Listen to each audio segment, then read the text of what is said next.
اچھا سر، ابھی کچھ جو ہے نا وہ کرسچن لوگوں کی طرف سے بڑے سخت سوالات کیے گئے تھے، یہ ہوں تو میں نے اپنی کنفیوژن آپ سے تھوڑا سا علم لینا چاہا۔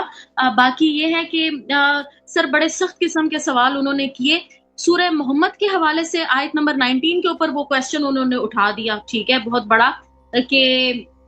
جو ہے بس جان رکھو کہ اللہ کے سوا کوئی نہیں، اور اپنے گناہوں کی معافی مانگو، پوری وہ سورہ محمد کی آیت نمبر 19 ہے۔ اس میں انہوں نے نا اسپیسیفائی کر دیا اپنے گناہوں کی معافی مانگو، ظاہر ہے اللہ تعالیٰ آقا دو جہاں صلی اللہ علیہ وسلم کو فرما رہے ہیں کہ اپنے گناہوں کی معافی مانگو، مومن مردوں اور مومن، ہم تو اس میں مسلمان تو یہ فلسفہ لیتے ہیں، ٹھیک ہے، ہمارا تو یہ عقیدہ ہے کہ آقا دو جہاں صلی اللہ علیہ وسلم کو جو بھی حکم آیا، جو بھی کچھ کیا، وہ امت کے لیے، وہ ہمارے لیے، ہم اپنے ایمان سے اس چیز کو سوچتے ہیں کہ ٹھیک ہے، اگر ہم نبی پاک صلی اللہ علیہ وسلم کو نعوذ باللہ من ذالک یہ نہیں سمجھتے کہ وہ گناہگار ہیں، تو اللہ تعالیٰ نے کہہ دیا کہ آپ گناہوں کی معافی مانگیں، لیکن کرسچنز نے یہ سوال کیا کہ تم ایسے رسول کو کیوں مانتے ہو کہ جس کو اللہ قرآن میں گناہگار کہہ رہا ہے؟ میری اس کے ساتھ لڑائی ہوئی، میں نے کہا بھائی تم یہ ایک بکواس قسم کی بات کر رہے ہو، ہمارا ایسا کوئی فلسفہ نہیں، اگر محمد صلی اللہ علیہ وسلم یہ عمل نہ کرتے تو آج ہمیں استغفار کی تلقین کون کر رہا ہوتا؟ تو جو ہمیں تو یہ فلسفہ، لیکن چونکہ کافر ہیں وہ یہ چیز ایکسیپٹ نہیں کرتے، تو اس بارے میں آپ کیا کہیں گے؟ پھر انہوں نے سورہ احزاب کی آیت نمبر 37 جو ہے جس میں وہ پورا واقعہ ہے کہ آیت نمبر 37 اگر آپ دیکھیں سورہ احزاب کی، کہ وہ جو نکاح والا معاملہ تھا، اور پھر جس میں مفہوم میں پڑھ رہی ہوں کہ محمد صلی اللہ علیہ وسلم کو اللہ تعالیٰ نے کہا کہ تم لوگوں سے ڈرتے ہو، حالانکہ مجھ سے تمہیں ڈرنے کا حق رکھنا چاہیے، وہ آپ دیکھیے گا، آپ دیکھیے بھی، تو اس میں انہوں نے دوسرا سوال اٹھا دیا کہ ڈر تو شرک ہوتا ہے، تو تم ایسے رسول کو نعوذ باللہ من ذالک ثم نعوذ باللہ میں 10 دفعہ وہ کرتی ہوں، انہوں نے یہ سوال کیا کہ تم ایسے پیغمبر کو کیوں مانتے ہو، ٹھیک ہے، جو ڈرتا ہے اور جو نعوذ باللہ من ذالک شرک کرتا ہے، نعوذ باللہ، ٹھیک ہے، اور پھر تیسرا انہوں نے سورہ تحریم کو لیا، ٹھیک ہے، وہ چلیں حلال اور ابھی میں حرام والا ہے، جواب وہ دیتا جو، ہوں آپ کا، چلیں آپ بولیں، سورہ تحریم کا بھی بولیں، اچھا سوری سر، بولیں بولیں بولیں۔ جی جی بتائیے، تو اس میں عصمت انبیاء کے حوالے سے یہ تھوڑا سا آپ یہ جو ہے نا یہ بتائیے، دیکھیں ہم تو اپنے قرآن عقیدے سے، مجید، یہ دیکھیں قرآن مجید میں بہت سارے آیات ہیں کہ ان سے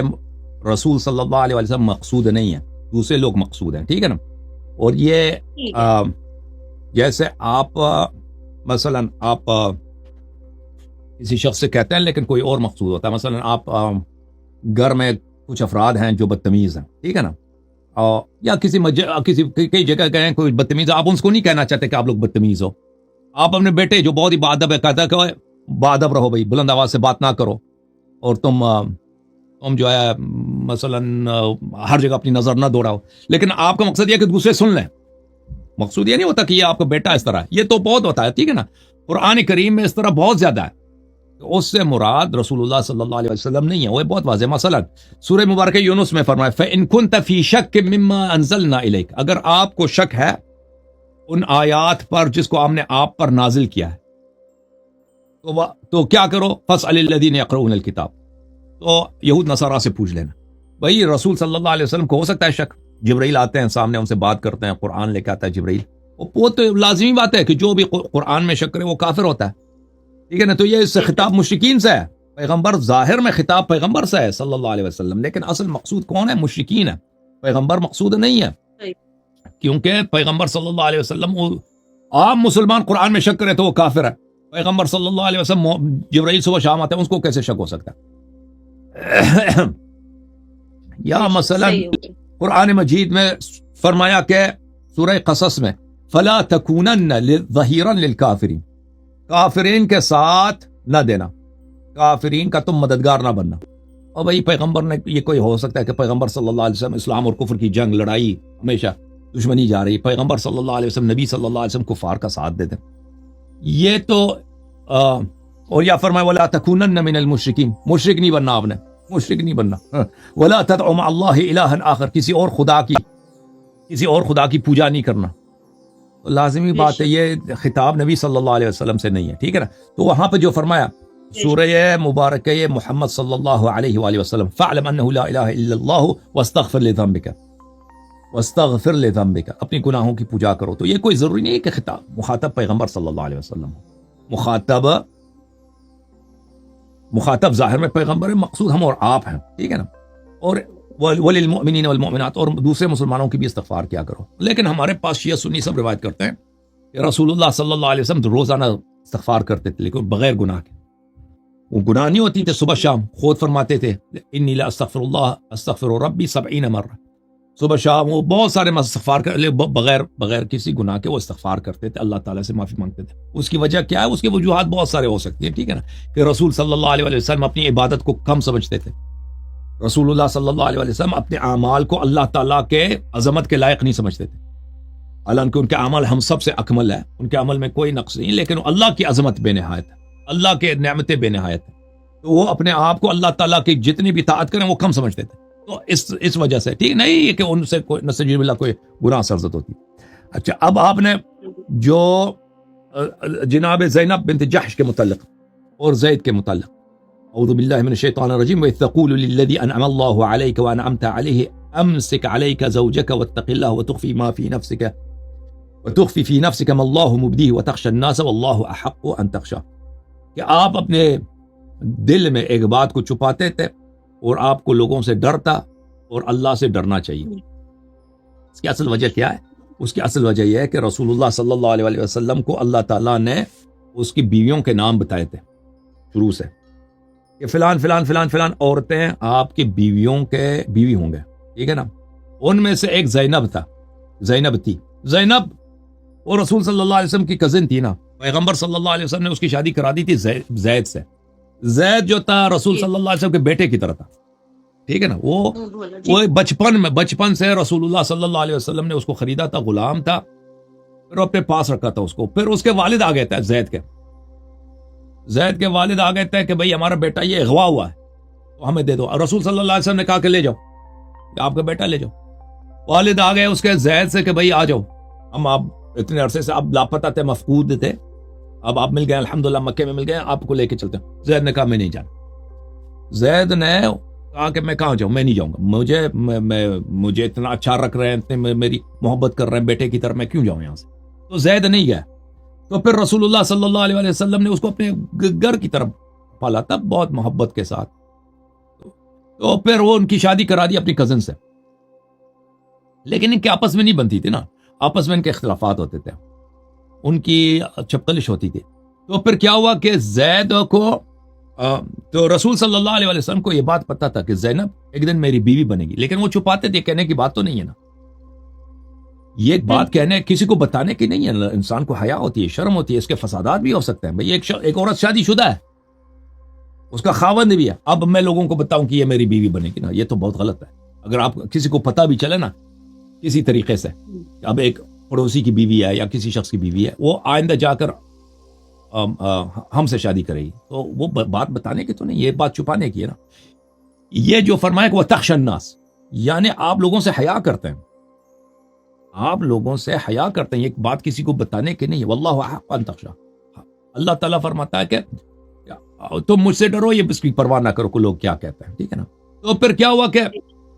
رسول اللہ صلی اللہ علیہ وسلم زینب کو تو شروع سے جانتے تھے, پھر اس کی طلاق ہو گئی, پھر رسول صلی اللہ علیہ وسلم نے اس سے شادی کی زینب سے. تو اصل ماجرا یہ ہے. تو اس کی کچھ اور بھی تفصیل ہے, ہم جواب دیں گے اگر کسی کو سوال ہوتا تو اس مسئلے پر. پھر آپ نے ایک اور آیت بھی پڑھی نا اس کے علاوہ, سورہ تحریم میں وہ بھی رسول صلی اللہ علیہ وسلم کی دلداری کے لیے, وہ محبت کے لیے, وہ مذمت نہیں ہے کہ رسول اللہ صلی اللہ علیہ وسلم کے ساتھ عائشہ حفصہ نے ان کے خلاف کیا کیا تھا, وہ منصوبہ بنایا تھا, سازش کیا تھا ان کو اذیت کرنے کے لیے. تو رسول صلی اللہ علیہ وسلم کو ان کی شر سے بچنے کے لیے کہا کہ اب میں ماریہ کے پاس نہیں جاؤں گا, ماریہ قبطیہ جو بہت خوبصورت ان کی بیوی تھی, ان کے پاس نہیں جاؤں گا. تو اللہ تعالیٰ فرماتا ہے کیوں اے میرے حبیب صلی اللہ علیہ وسلم, آپ اپنی بیوی کے پاس نہیں جائیں گے, آپ جو ہیں آپ نے جو قسم کھایا اس کا کفارہ دے دیں. یہ کوئی مذمت نہیں ہے, یہ کیا ہے, یہ محبت ہے, عطوفت ہے اللہ کی جانب سے. بے شک. وہ یہ سورہ تحریم کی آیت نمبر 1 میں وہ تو حلال اور حرام کا وہ کوئی شہد کا تھا, تو محمد وہ کہتے ہیں رسول صلی اللہ علیہ وسلم نے قسم کھایا کہ نہ میں اپنی بیوی کے پاس نہیں جاؤں گا, ٹھیک ہے نا. اچھا, کیونکہ عائشہ حفصہ نے ان کی اذیت کیا, ان کی بہت دل آزاری کیا, تو ان سے بچنے کے لیے فرمایا کہ میں ان کے پاس نہیں جاؤں گا, قسم کھایا. تو اللہ تعالیٰ کہتا ہے کہ آپ نے کیوں قسم کھایا, محبت میں, کہ آپ کے ساتھ یہ زیادتی ہوئی ہے, آپ کی بیویوں نے آپ کے ساتھ زیادتی کیا, اور پھر بیویوں کی مذمت اس میں بہت ہے کہ طلاق دینے کی وغیرہ. اور پھر فرماتا ہے کہ آپ اپنا جو ہے کیا کریں، اپنے قسم کا آپ وہ کر دیں، وہ دے دیں، کفارہ دے دیں اور اپنی بیوی کے پاس جائیں، ٹھیک ہے نا۔ یہ جو حرام کیا ہے رسول صلی اللہ علیہ وسلم نے، یہ کوئی غلط کام نہیں کیا۔ کوئی بھی شخص یہ آپ کوئی بھی شخص قسم کھا سکتا ہے کہ بھائی میری یہ کنیز ہے، میں کنیز کے ساتھ کھانا نہیں کھاؤں گا، یہ کوئی اب میں نے اپنے آپ پہ حرام کیا نا، یہ شرعی حکم کو میں نے حلال حرام تو نہیں بنایا۔ اگر رسول صلی اللہ علیہ وسلم کسی چیز جو شریعت میں جائز ہے، شریعت میں چینجز لاتے تو وہ لازمی بات ہے، وہ ایک قابل مذمت چیز ہے، لیکن شریعت میں چینجز نہیں لائے۔ بھائی فرض کریں میرے گھر میں 10 کمرے ہیں، میری بیوی فرض کریں یا میرے کوئی رشتہ دار مجھے اذیت کر رہا ہے، کہ تم اس کے شر سے بچنے کے لیے میں کہتا ہوں کہ میں اس کمرے میں کبھی نہیں جاؤں گا، بھائی ٹھیک ہے نا، یہ میں نے شریعت میں چینجز نہیں کیا ہے، میں نے خود قسم کہا ہے کہ اس کمرے میں نہیں جاؤں گا۔ اس کی وجہ کیا ہے؟ اس کی وجہ کیا ہے؟ کسی کی شرارت سے بچنے کے لیے، کیونکہ گھر میں لڑائی ہوتی ہے، جھگڑا ہوتا ہے، مجھے اذیت کرتے ہیں، تو میں کہتا ہوں کہ بھائی میں اس کمرے میں نہیں جاؤں گا، یا میں فلان دکان سے سودا نہیں خریدوں گا، میں فلان یہ کوئی میں نے شریعت میں چینجز نہیں لایا ہے۔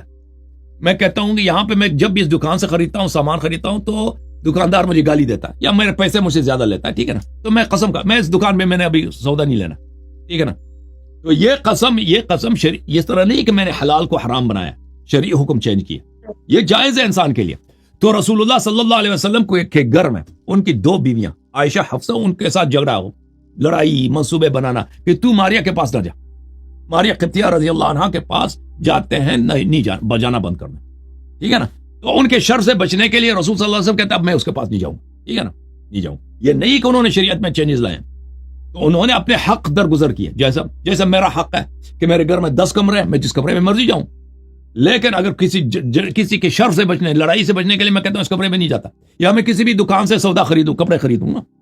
لیکن اگر کہیں لڑائی یا جھگڑا ہے تو میں قسم کھاتا ہوں کہ اس دکان سے نہیں لینا،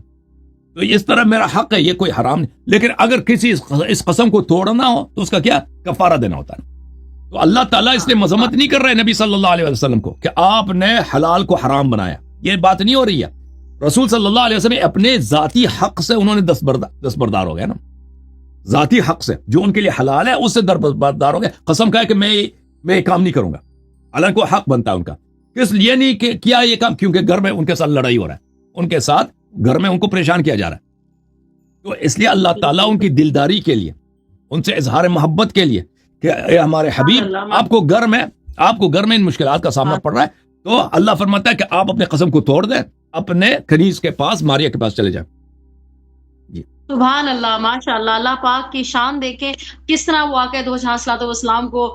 وہ پروٹوکول دیتے اور کیسے اوپنلی کہہ رہے ہیں کہ جائیں آپ جو جانا چاہتے ہیں، تو یہ ادھر ان کا مقام پتہ چلتا ہے بی بی ماریا کا۔ سبحان اللہ، ماشاء اللہ۔ یہ میرے سوال جو ہیں یہ وہ جو نان مسلم سنتے ہیں وہ اچھی طرح یہ سمجھ لیں، اور یہ کتنا ایک نیچرل مذہب ہے، کتنی نیچرل ہمارا اسلام ہے، لوگوں کو سوچنا چاہیے، سمجھنا چاہیے، کھلے دل سے چیزوں کو دیکھنا چاہیے۔ یہ میرے سوال میری ذات کے لیے نہیں، یہ ان لوگوں کے لیے جو فضول بات کرتے ہیں۔ جھوم جاؤ، پرواز کرو، کیوں فخر سے سر اٹھا، کیونکہ اللہ تعالیٰ نے تمہیں انتخاب کیا، صراط حق پر صرف تم ہی، صراط ایمان پر صرف کیا، کیونکہ اللہ تعالیٰ نے تمہیں انتخاب کیا، صراط حق پر صرف تم ہی، صراط ایمان پر صرف